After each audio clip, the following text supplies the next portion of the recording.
Ô Rose, a gente vai começar hoje trazendo repercussão de uma entrevista que fizemos aqui na coluna de política com você. O senador Eduardo Braga falou conosco ontem sobre a questão do IPI, Zona Franca e IPI. A gente já contextualizou bastante e a gente teve aí algumas afirmações muito importantes e algumas afirmações que causaram enorme repercussão em vários veículos de comunicação dessa entrevista que foi exclusiva aqui da Band News Difusora FM.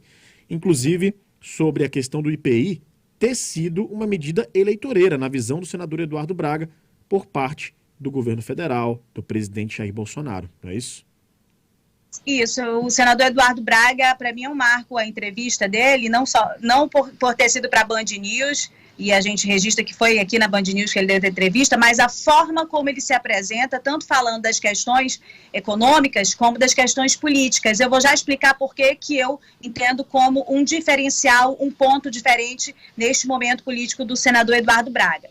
Ele aponta para questões importantes relacionadas ao IPI, a Zona Franca de Manaus, e econômica. Ele fala questões que eu ouvi de vários lados, Rafael, inclusive de opositores dele, necessárias a serem faladas e que até este momento ninguém havia tocado nesta ferida.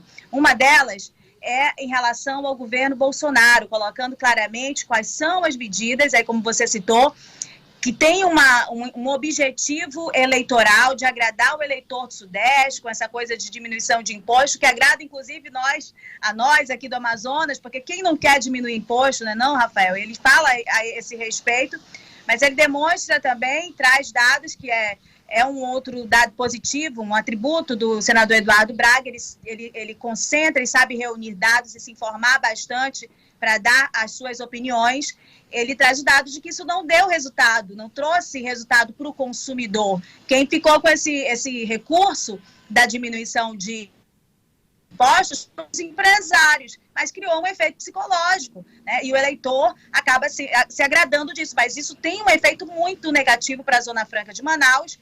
E o senador Eduardo Braga traz que o presidente Bolsonaro ele tem consciência a respeito desse efeito, tanto que ele falou a esse respeito há um ano, quando ele pega e diz, olha, Braga, Omar, imagina Manaus ou Amazonas sem a Zona Franca. Então ele constrói esse raciocínio, sustenta com dados e com fatos. Um outro dado importante é que ele coloca também pressão e cobrança em torno do governo do Amazonas e do governador Wilson Lima. Porque ele diz que há, neste cargo, exigências institucionais, né, posições institucionais, que o governador não está tomando essa posição institucional em defesa da Zona Franca, na articulação não só dos componentes aqui do estado do Amazonas, administrativos, entidades, políticos, bancada, mas também em relação à construção de alianças com governadores e bancadas do Norte e Nordeste. E que essa foi sempre a medida de proteção da Zona Franca, politicamente, de outros governos, inclusive do dele, não só do dele, mas são medidas articuladas, administrativas, políticas e jurídicas. Isso não está acontecendo, que falta essa coordenação e que ninguém mais pode assumir essa coordenação, a não ser o próprio governador Wilson Lima. Ele chega ao ponto, a gente pega e questiona, né, Rafael? Se eu sentaria para conversar com o governador Wilson Lima a esse respeito, com qualquer um, sento com o governador, sim, deixo de lado as minhas divergências, as críticas, e ele faz críticas bem duras ao governador, mas, neste momento dessa entrevista, o mais importante agora é que essa articulação aconteça.